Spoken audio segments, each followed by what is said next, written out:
네, 반갑습니다. 우리 수험생 여러분. 6월 모평 윤리사상 총평을 한번 진행해 보도록 하겠습니다.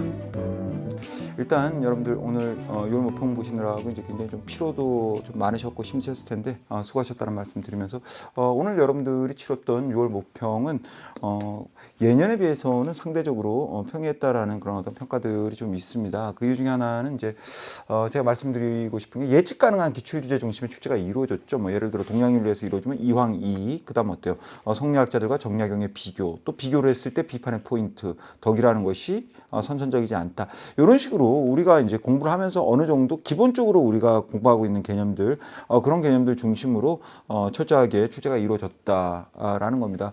그렇기 때문에 여러분들이 느끼는 체감 난도 자체가 예년에 비해서는 높지 않았다. 저는 그렇게 생각을 해요. 그다음 재밌는 게 개정교육과정 내용을 활용한 출제들이 이제 본격적으로 3월, 4월 학평에서는 좀 상대적으로 덜 이루어졌죠. 근데 역시 평가원 모의고사답게 모평에서는 아주 활발하게 이루어졌다라고 저는 생각을 해요. 그 가장 대표적인 게 이제 일단 문항수가 증가하죠. 우리가 이제 모평에서는 사회사상 문제가 3문제, 많을 때는 4문제 정도밖에 안 났는데 오늘 모평에서는 여러분들 몇 문항 나왔나요? 5문항 나오게 됩니다. 5문항. 상당히 이제 포션을 점점 어때요? 넓혀가기 시작한다는 게 나오죠. 그리고 특히 마지막 20번 같은 경우에는 여러분들이 어때요? 사실은 처음 거의 접해보는 주제입니다. 뭐 자유주의와 공화주의를 비교하는 그런 문제였는데 거기서 여러분들 문제의 출제 포인트가 무엇이냐? 그것도 이제 우리가 사실은 못 찾았던 친구들이 많아요. 자유였거든요. 자유를 가지고서 비교하는 문제들이 있었죠. 거기서 여러분들 보기 니은 그거 가지고서 야 이거 과연 되느냐 안 되느냐, 그렇죠? 많이 혼란스러웠습니다. 그래서 제가 볼 때는 이제 개정교육과정 내용을 활용한 출제가 이제 적극적으로 나타나기 시작합니다. 이 말은 이제 수능에서도 역시 어때요? 활발하게 나타날 것이다. 즉 사회사상이 최소 5문제 이상은 꾸준히 출제될 것이다라고 저는 예측을 합니다. 그래서 여러분들 사회사상 파트가 많이 늘어났잖아요.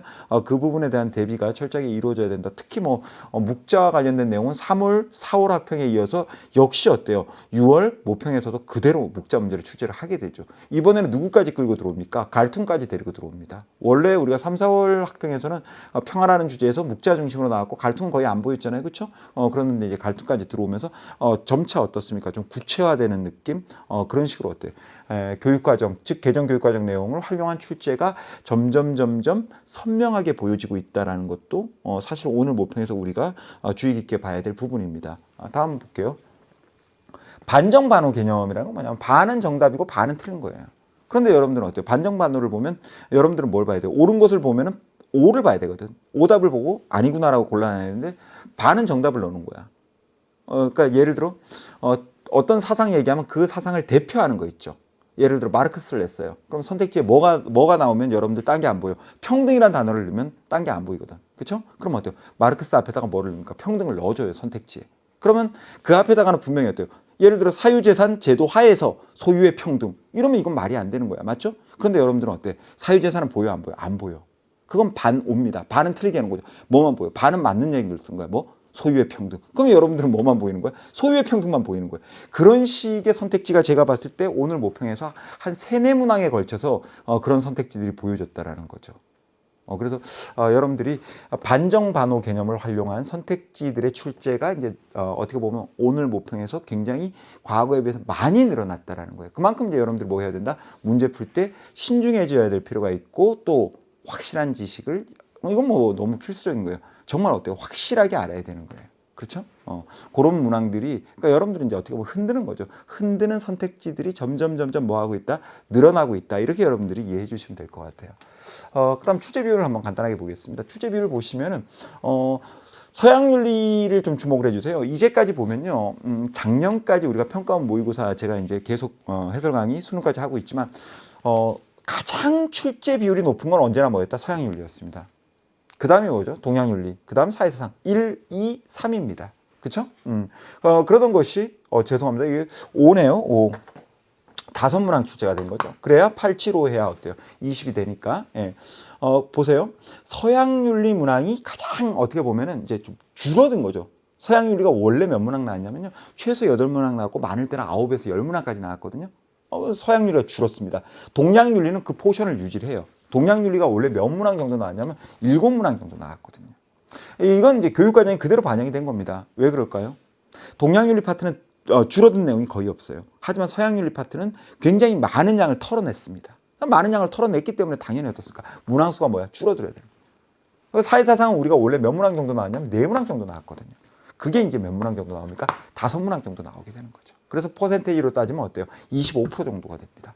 제가 볼 때는 제가 이제 제일 궁금해하는 건 겁니다. 수능에서 과연 사회사상이 30%를 넘어갈 것인가? 이제까지 우리가 개정교육과정 이전에는 사실 사회사상이 30%를 못 넘어갔거든요. 근데 제 개인적 생각으로는 올해 수능에서는 거의 30%의 육박? 그렇죠.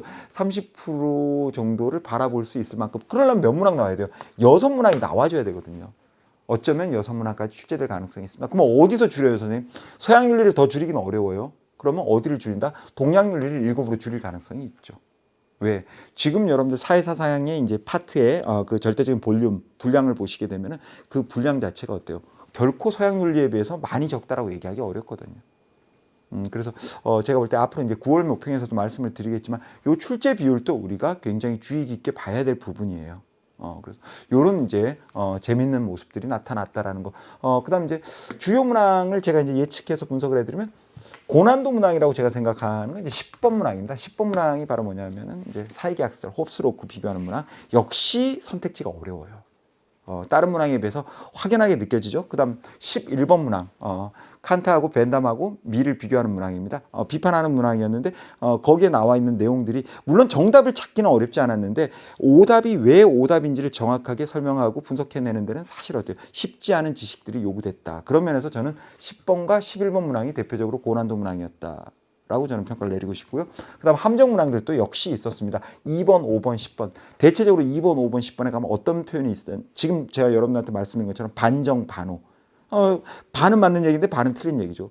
그러면서 어때요? 이 사상가의 트레이드 마크를 맞는 얘기로 넣어주면 여러분들 눈에는 뭡니까? 그 내용만 보이게 되는 거예요. 그렇게 해서 여러분들을 오답 선택지로 유도하는 그런 어떤 함정 문항들이 점점 많아지고 있다는 거. 그게 이제 오늘 모평에서 나타나는 또 도드라지는 특징이었다. 결국 올해 대수능 학습 방법은 다른 거 없습니다. 하나를 알아도 제대로 알아야 한다는 거. 그 다음에 역시 주제별 고난도로 이제 출제될 수 있는 선지를 해석하는 방법에 여러분들이 좀 익숙해질 필요가 있고 마지막으로 어때요? 비교 유형에 대해서 굉장히 다양하게 여러분들이 대비를 하시면 올해 수능에서 우리 수험생 여러분들이 원하는 만큼의 좋은 등급을 받을 거라고 저는 믿습니다. 오늘 열심히 6월 모평 응시해준 우리 수험생 여러분들께 다시 한번 감사드립니다. 그리고 수고합니다.